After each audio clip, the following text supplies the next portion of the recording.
शायद कैबिनेट का विस्तार और उसका मैंने उसका रीसफलिंग चल रहा है। तो इसकी नियोजित शिक्षकों को राज्यकर्मी का दर्जा देने को लेकर के अभी से कुछ देर पहले माननीय विधायक संदीप सौरभ जी का एक महत्वपूर्ण इंटरव्यू आया है। मैं आपको पूरा इंटरव्यू सुनवाऊंगा, लेकिन उससे पहले आप जान लीजिए कि जब मानसून सत्र आपका चल रहा था, कहीं ना कहीं उसी टाइम पे बिहार सरकार के एक बड़े मंत्री कह लीजिए, जो वर्तमान में वित्त मंत्री है, उनके तरफ से ये वादा किया गया था कि आप लोग आंदोलन नहीं कीजिए, सत्र ख़त्म होते ही आप लोग से मीटिंग की जाएगी और आपकी मांगों पे विचार किया जाएगा। और उसके बाद यह निकल के आया कि जो विपक्ष का मीटिंग होने वाला है बेंगलोर में, वो मीटिंग ख़त्म हो जाए फिर हम लोग इस पर वार्ता करेंगे। लेकिन हर बार डेडलाइन पास हो रहा है और वार्ता नहीं हो रहा है। आखिर क्या कुछ कारण है सरकार मीटिंग नहीं कर रही है? हर एक सवाल का जवाब आपको मिल जाएगा संदीप सौरभ के इस इंटरव्यू में। पूरा इंटरव्यू ज़रूर देखिए। देखिए, विधानसभा के समय तो निश्चित तौर से कहा गया था कि सत्र के बाद, और सत्र के बाद हम सब लोग जानते हैं कि विपक्ष की बैठक भी हुई। तो सरकार ने कहा कि विपक्ष की जब बैठक समाप्त हो जाएगी उसके बाद मीटिंग होगी।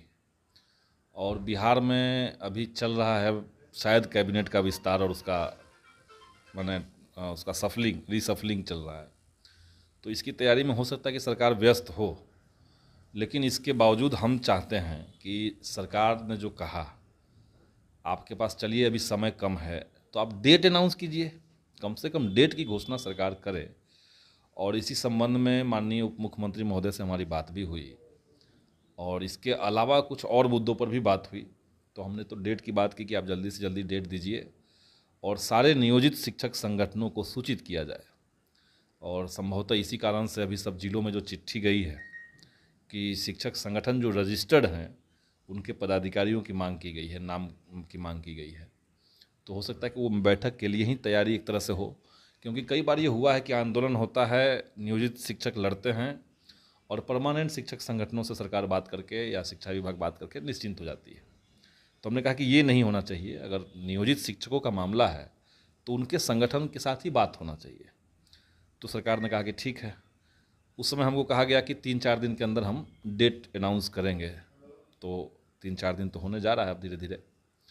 तो हम लोग जुलाई के अंत तक यानी 31 जुलाई तक हम लोग इंतज़ार करेंगे।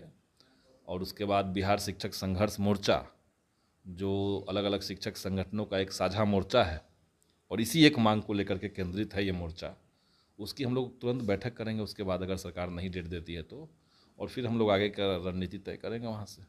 शिक्षक संघ कह रहे हैं कि 5 दिन का टाइम चाहिए, यानी कि 5 दिन का अल्टीमेटम उन लोगों ने दिया है। अगर 5 दिन में बैठक नहीं होती है तो विद्यालय में इस बार ताला जड़ेंगे। तो देखिए, क्या जरना है वो तो एक शिक्षक संगठन वही मैं कह रहा हूँ कि इस तरह का व्यापक मुद्दा है ये, और बिहार के सारे शिक्षक इससे इन्वॉल्व मन जुड़े हुए हैं। तो कोई भी मसला आए तो एक शिक्षक संगठन अगर चाहे कि हम ताला जड़ दें और बाकी शिक्षक उसमें कोऑपरेट ना करें तो फ्लॉप हो जाएगा।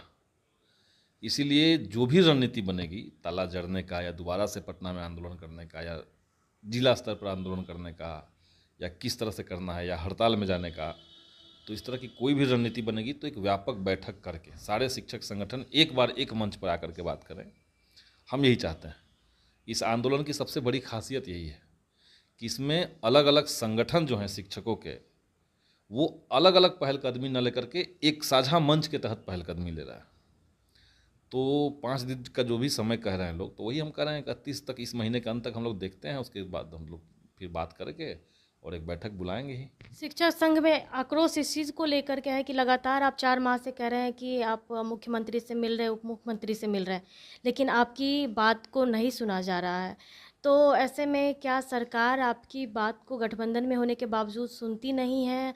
तो शिक्षक संघ कह रहे हैं कि आपने जो सहमति दी है उसे वापस लेनी चाहिए।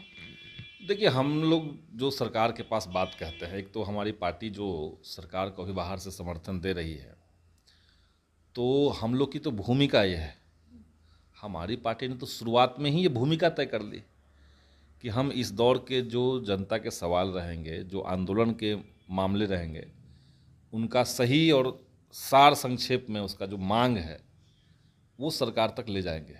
तो ये तो हमारी पार्टी ने शुरुआत में अनाउंस किया जब ये सरकार बनी। तो महागठबंधन बना है किस आधार पर कि सांप्रदायिक और लोकतंत्र पर हमला करने वाली, संविधान पर हमला करने वाली ताकतों को सत्ता से बेदखल करना। इस आधार पर ये बना महागठबंधन।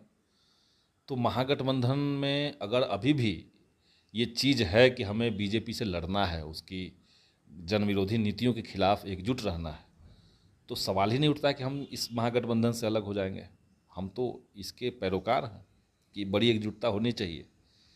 जहाँ तक बात रहा कि शिक्षक संगठनों का मसला, देखिए कोई भी बात हम सरकार तक ले जाते हैं तो ले जाने के दरमियान हमारे पास एक तो तर्क होता है। शिक्षक संगठन में ये जो राज्यकर्मी वाला मामला है, इसके सारे तर्क को ठीक तरीके से सजा करके मैंने कई बार आपके चैनल पे भी कहा, सरकार तक लिखित में भी ले गए और वहाँ से सरकार के संज्ञान में आया।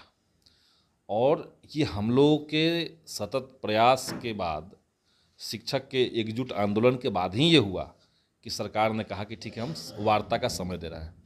तो ऐसी बात तो नहीं कि सरकार सुन ही नहीं रही है। अब बात है कि सरकार उसको मानेगी कैसे, तो उसके लिए दोनों तरफ का रास्ता है।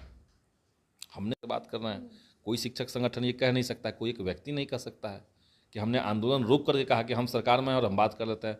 हमने कहा कि आप सड़क पर आंदोलन को तेज रखिए और उस तेज आंदोलन के दबाव में सरकार वार्ता करने के लिए तैयार होगी। आपने 31 जुलाई तक का सरकार को अल्टीमेटम दिया है, अगर उसके बाद अगर सरकार नहीं सुनती है तो क्या हो गया? हम लोग जो बिहार शिक्षक संघर्ष मोर्चा हमने बनाया है, और ये बिहार के नियोजित शिक्षक संगठनों का मोर्चा है, एक साझा मोर्चा है, उसकी बैठक बुलाएंगे और उस बैठक में हम लोग विस्तृत चर्चा करेंगे कि क्या करना है आगे, और फिर हम लोग तुरंत उस पर कार्रवाई करेंगे, उस दिशा में बढ़ेंगे।